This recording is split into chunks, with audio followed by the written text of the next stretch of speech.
नमस्कार मंडळींनो. तर आज आपण एका खूप महत्त्वाच्या विषयावरती या ठिकाणी बोलणार आहोत. तर आपल्या सर्वांच्या जीवनावर परिणाम करणाऱ्या परिणाम करणाऱ्या विषयावर बोलणार आहोत आणि तो विषय आहे 35 ते 44 या वयोगटात आरोग्य आणि संपत्तीची काळजी या ठिकाणी कशी घ्यावी.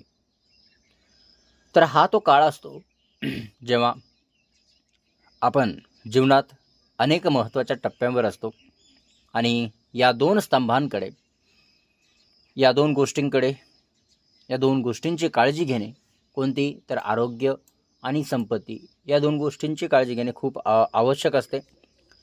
आज आपण यावरच सविस्तर चर्चा करणार आहोत. तर मित्रांनो, 35 ते 44 हा वयोगट जो आहे अनेकदा जीवनातील एक वादळी टप्पा असतो.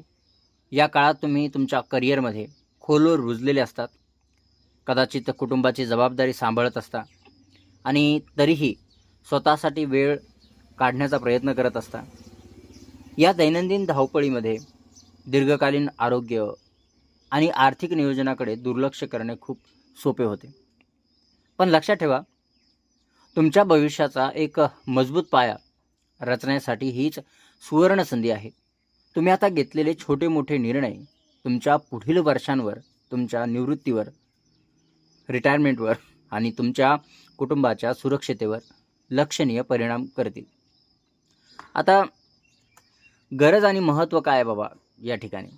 तर आरोग्य आणि संपत्ती का आहे काळजी घेणे महत्त्वाचे? तर या ठिकाणी महत्त्वाचे काय? तर आता प्रश्न पडतो की या वयात आरोग्य आणि संपत्तीवर लक्ष केंद्रित करणे इतके महत्त्वाचे काय? 35 ते 44 हे वय मध्यम वयाची सुरुवात दर्शवते. या काळात तुम्हाला तुमच्या शरीरात काही सूक्ष्म शारीरिक बदल जाणवू शकतात.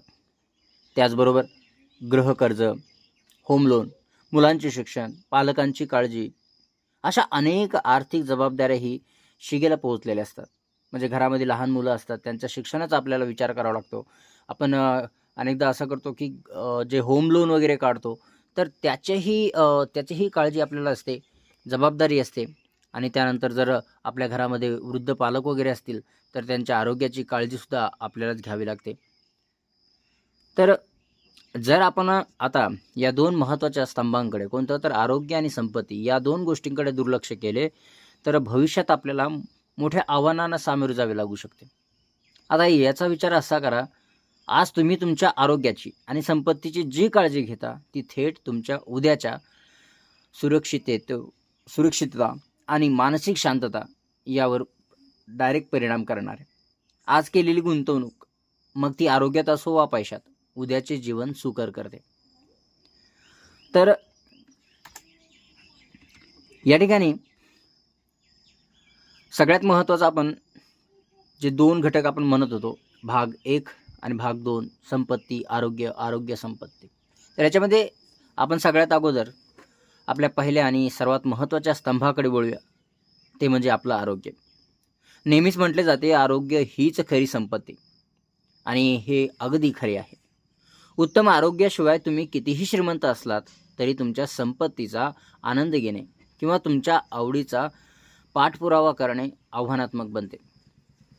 या अमूल्य मालमत्तेचे रक्षण करण्यासाठी काही महत्त्वाच्या गोष्टी लक्षात ठेवणे आवश्यक आहे. आता याबद्दल आपण पुढील स्लाइडमध्ये आहे सविस्तर पाहूया. आता आरोग्याची काळजी घेण्याचा पहिला आणि सर्वात महत्त्वाचा नियम म्हणजे नियमित आरोग्य तपासणे. तुम्ही या वयोगटात प्रवेश करताच काही आरोग्य निर्देशक अधिक महत्त्वाचे बनतात. तुमचे रक्तदाब, ब्लड प्रेशर, रक्तातील साखर, ब्लड शुगर ज्याला आपण म्हणतो, कोलेस्टेरॉल आणि थायरॉईड यांची पातळी जी आहे नियमितपणे तपासणे आवश्यक आहे. यानंतर महिलांसाठी गर्भाशयाच्या मुखाचा कर्करोग आणि स्तनाच्या कर्करोगासारख्या विशिष्ट तपासण्या अत्यंत महत्त्वाच्या आहेत. पुरुषांनी प्रोस्टेट आरोग्यावरही लक्ष ठेवले पाहिजे. वर्षातून एकदा तरी संपूर्ण शारीरिक तपासणी फुल बॉडी चेकअप जे आहे, हेल्थ चेकअप आपल्याला या ठिकाणी करणे ही एक सक्तीची सवय जी आहे आपल्याला लागायला पाहिजे. आणि लवकर निदान खूप फरक करू शकतो. जर समजा काही समस्या असेल आपल्याला लवकर कळाल्या तर आपण त्याच्यावरती लवकरात लवकर उपाय करू शकतो आणि लवकरात लवकर जे आहे आपण त्या समस्येपासून बाहेर पडू शकतो. यानंतर संतुलित आहार. तर आपल्या आरोग्यावर थेट परिणाम करणारी दुसरी गोष्ट म्हणजे आपला संतुलित आहार. तुमचा आहार तुमच्या ऊर्जा पातळीवर, वजनावर आणि एकूणच आरोग्यावर थेट परिणाम करतो. शक्य असल्यास बाहेरचे अन्न खाणे कमी करण्याचा प्रयत्न करा. तुमच्या आरोग्यात भरपूर हिरव्या पालेभाज्या, ताजी फळे, कडधान्य आणि प्रथिने म्हणजेच प्रोटीन आपण ज्याला म्हणतो यांचा समावेश करण्याचा प्रयत्न करा. जंक फूड, प्रक्रिया केलेले पदार्थ आणि जास्त साखर व मीठ यांचे सक्रियपणे सेवन जे आहे कमी करायचे आहे. आपल्याला ॲक्टिवली जे आहे साखर, मीठ, मैदा ह्या सगळ्या गोष्टींचं जे आहे खाण्याचं प्रमाण जे आहे कमी करायचं. तर ताज्या घरगुती जेवणाला नेहमी प्राधान्य द्या आणि सर्वात सोपी पण प्रभावी टिप विसरू नका. दिवसभर भरपूर पाणी प्या. शरीर हायड्रेटेड ठेवणे अत्यंत महत्त्वाचे आहे. यामध्ये तिसरा जो मुद्दा आहे तो म्हणजे नियमित व्यायाम. आपल्या सर्वांचे जीवन व्यस्त असते, पण आपल्या आरोग्यासाठी दररोज किमान 30 मिनिटे शारीरिक हालचालींसाठी समर्पित करणे आवश्यक आहे. यासाठी तुम्हाला जिममध्ये जाऊन खूप तीव्र व्यायाम करण्याची गरज नाही. तर एक जलद चालणे, जॉगिंग, योग, सायकलिंग किंवा तुम्हाला आवडणारा कोणताही शारीरिक खेळ तुम्ही या ठिकाणी खेळू शकता आणि त्यामुळे खूप मोठा फरक या ठिकाणी पडू शकतो. महत्त्वाचे म्हणजे या ठिकाणी सातत्य. फक्त आठवड्यातून एक दिवस केलं आणि नंतर विसरले तसं नाही. तुम्हाला या ठिकाणी रोज 10 मिनटे तरी या ठिकाणी सुरुवात करू शकता 10 मिनटापासून आणि हळूहळू 30 मिनटापर्यंत तुम्ही या ठिकाणी रोज व्यायाम जे आहे करू शकता. व्यायामाला तुमच्या दैनंदिन दिनचर्येत ॲड करा. लिफ्टऐवजी जिन्याचा वापर करा. गाडी चालवण्याऐवजी कमी अंतरावर चालत जा. प्रत्येक लहान गोष्ट तुमच्या आरोग्यासाठी महत्त्वाची आहे. जर खूप जवळ अंतर असेल तर आपण बऱ्याचदा बघतो की आजकाल बाईकशिवाय कोणी जात नाही. तर बाईकचा वापर कमी करा. बाईकचा वापर करायचा असेल, थोडं जास्त अंतर असेल, सायकल असेल घरात तर सायकल वापरा. जिना असेल जिन्याने जावा. लिफ्टचा थोडासा वापर जो आहे कमी करायला पाहिजे. यानंतर चौथा जो महत्त्वाचा मुद्दा आहे पुरेसे पाणी आणि पुरेशी झोप या ठिकाणी आपल्याला आवश्यक आहे. या दोन गोष्टी अनेकदा दुर्लक्षित केल्या जातात, पण त्या चांगल्या आरोग्यासाठी मूलभूत आहेत. पुरेसे पाणी आणि पुरेशी झोप. भरपूर पाणी पिऊन शरीर हायड्रेटेड ठेवणे सर्व शारीरिक कार्यांसाठी महत्त्वाचे आहे. तितकेच महत्त्वाचे आहे पुरेशी झोप घेणे.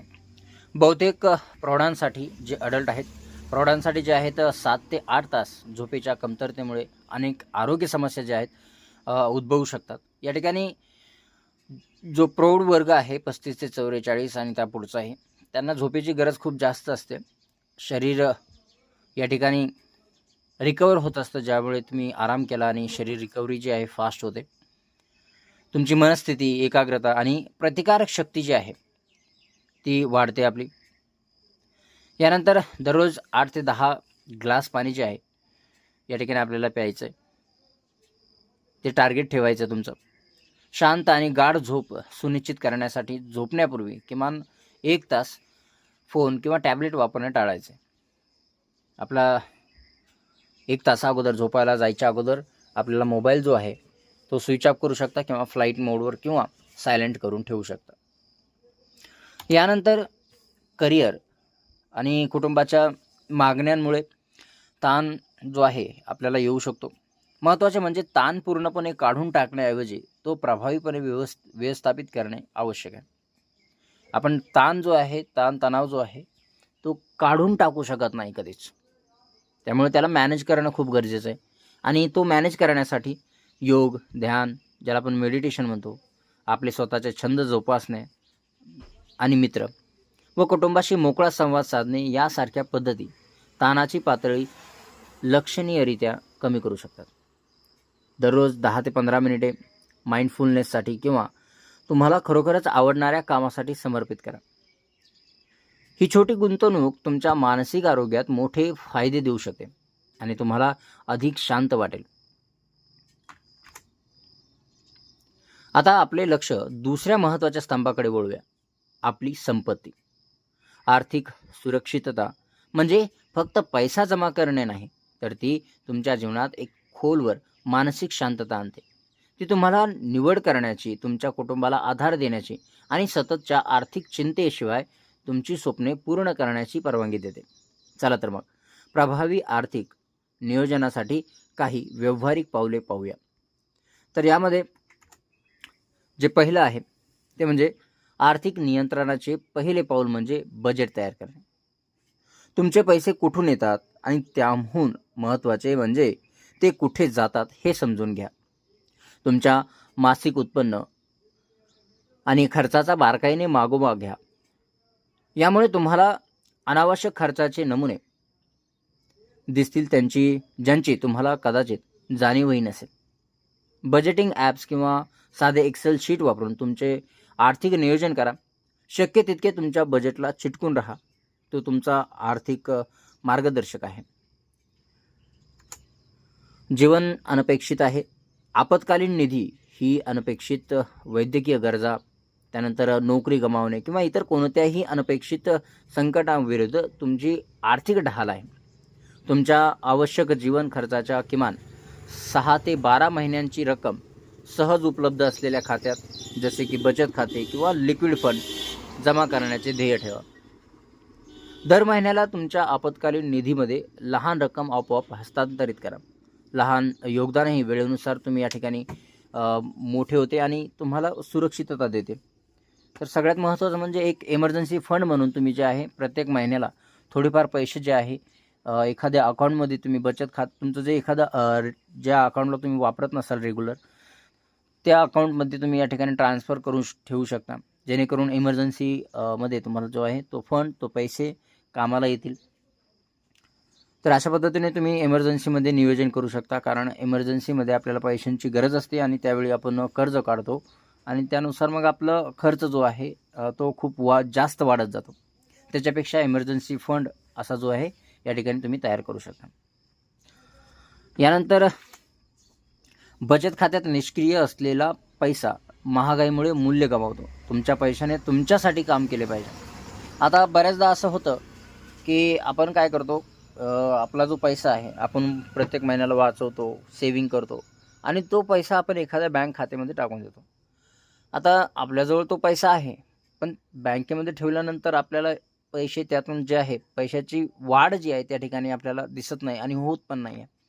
तर मग त्यासाठी तुमच्या जोखीम क्षमतेनुसार तुम्ही काय करू शकता आणि तुमच्या गोलनुसार म्युच्युअल फंड, शेअर बाजार किंवा रिअल इस्टेटसारख्या या ठिकाणी गुंतवणुकीच्या संधीमध्ये तुम्ही या ठिकाणी शोधू शकता आणि त्या ठिकाणी गुंतवणूक करू शकता. आता तुमच्यासाठी सर्वोत्तम पर्याय समजून घेण्यासाठी आर्थिक सल्लागाराचा सल्ला घ्या. कंपाऊंडिंग म्हणजे चक्रवाढ व्याजची शक्ती अशी आहे की तुम्ही जितक्या लवकर सुरुवात कराल तितका तुमचा पैसा जास्त वाढेल. आता कंपाऊंडिंगवरती आपण एक व्हिडिओ बनवणारच आहोत, तर त्याच्यामध्ये आपण पूर्ण एक्सप्लेन करूया की कंपाऊंडिंग म्हणजे काय, कशा प्रकारे कंपाऊंडिंग काम करते, त्याची पूर्ण डिटेल आपण पुढच्या व्हिडिओमध्ये पाहूया. यानंतर विमा हा खर्च नाही, तो एक महत्त्वाचा संरक्षण आहे. आरोग्य विमा, हेल्थ इन्शुरन्स तुम्हाला प्रचंड वैद्यकीय बिलांपासून वाचवतो, जे अन्यथा तुमची बचत कमी करू शकतात.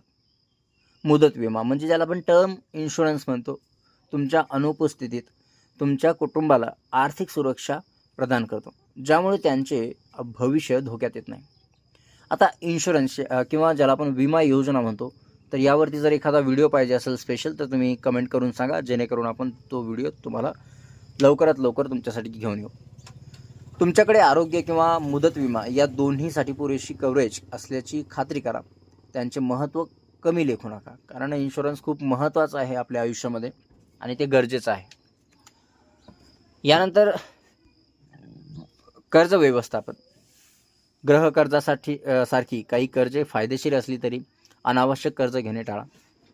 उच्च व्याजदराची कर्जे, विशेषतः क्रेडिट कार्ड कर्ज किंवा पटकन नियंत्रणाबाहेर जाऊ शकतात आणि तुमच्या आर्थिक प्रगतीला अडथळा आणतात. तुमची कर्जे हाताळण्यासाठी एक स्पष्ट योजना तयार करा. तुमचे आर्थिक स्वातंत्र्य वाढवण्यासाठी ती पद्धतशीरपणे कमी करण्यावर लक्ष केंद्रित करा. तर आपल्याला या ठिकाणी कर्ज व्यवस्थापनमध्ये सगळ्यात महत्त्वाचा मुद्दा म्हणजे आपल्याला जे महत्त्वाचं आहे तर अनावश्यक कर्ज जे आहे आपल्याला घ्यायचं नाही आहे. कारण यामुळे आपला प्रॉब्लेम वाढू शकतो. आर्थिक नियोजन जे आहे ते बिघडू शकतं. त्यानंतर सगळ्यात महत्त्वाचं म्हणजे उच्च व्याजदराची जी कर्ज आहेत जसं की क्रेडिट कार्ड कर्ज वगैरे, तर ते कर्ज आपल्याला टाळायचं आहे. यानंतर निवृत्ती नियोजन. आता आपल्याला काय वाटतं की ते खूप दूर आहे, परंतु 35 ते 44 वयोगटात निवृत्तीचे नियोजन सुरू करणे महत्त्वाचे आहे. तुम्ही जितका जास्त वेळ वाट पाहाल तितका मोठा निधी तयार करणे कठीण होईल. तुमच्या जोखीम प्रोफाईलनुसार PF, ज्याला आपण PPF, NPS किंवा इक्विटी फंड यासारख्या निवृत्ती केंद्रित साधनांमध्ये गुंतवणूक करू शकतो. तुमची निवृत्तीची उद्दिष्टे जी आहेत निश्चित करा. तुम्हाला कोणत्या प्रकारची जीवनशैली अपेक्षित आहे, त्यानंतर ती उद्दिष्टे साध्य करण्यासाठी तुमच्या गुंतवणुकीची जुळणी कशी करा, जुळणी त्या ठिकाणी कशी कराल ते सगळं नियोजन तुम्हाला या ठिकाणी करायचं आहे. आणि यानंतर महत्त्वाचं म्हणजे आजचा जो प्रयत्न आहे तुमचा उद्याची सुरक्षा ठरवू शकते. तर मित्रांनो, पुन्हा सांगायचे झाल्यास 35 ते 44 हे जे वय आहे तुमच्या जीवनातील खरोखरच एक सुवर्ण काळ आहे. आता तुम्ही तुमच्या आरोग्याची आणि संपत्तीची काळजी घेण्यासाठी केलेले प्रयत्न अधिक सुरक्षित आणि आनंददायी भविष्याचा मार्ग मोकळा करते. हे समीकरण नेहमी लक्षात ठेवा. आजचा प्रयत्न म्हणजे उद्याची सुरक्षा. घाबरून जाऊ नका, फक्त सुरुवात करा. अगदी लहान सातत्यपूर्ण बदलही कालांतराने लक्षणीय सकारात्मक परिणाम जे आहे या ठिकाणी घडून आणू शकतात. तुमच्या हातात तुमचे भविष्य सुरक्षित करण्याची शक्ती आहे. तर मित्रांनो, या ठिकाणी गरज आहे ती फक्त सुरुवात करण्याची. ठीक आहे. तर हा व्हिडिओ पाहिल्याबद्दल तुमचे खूप खूप धन्यवाद. तुम्हाला हा व्हिडिओ कसा वाटला, तुमचे विचार आम्हाला जे आहे कमेंटमध्ये नक्की सांगा. या टिप्स तुम्हाला उपयुक्त ठरल्या की नाही, किंवा तुमच्याकडे काही इतर सूचना असतील, टिप्स असतील तर आम्हाला नक्की कमेंटमध्ये सांगून द्या. जर तुम्हाला हा व्हिडिओ आवडला असेल तर कृपया त्याला लाईक करा, तुमच्या मित्र आणि कुटुंबासोबत शेअर करा. आणि अशाच अधिक माहितीपूर्ण सामग्रीसाठी व्हिडिओसाठी आपल्या या चॅनलला सबस्क्राईब करायला विसरू नका. बाजूला दिलेल्या बेल आयकॉनवरही क्लिक करा, जेणेकरून मी नवीन व्हिडिओ अपलोड केल्यावर तुम्हाला लगेच सूचना मिळेल.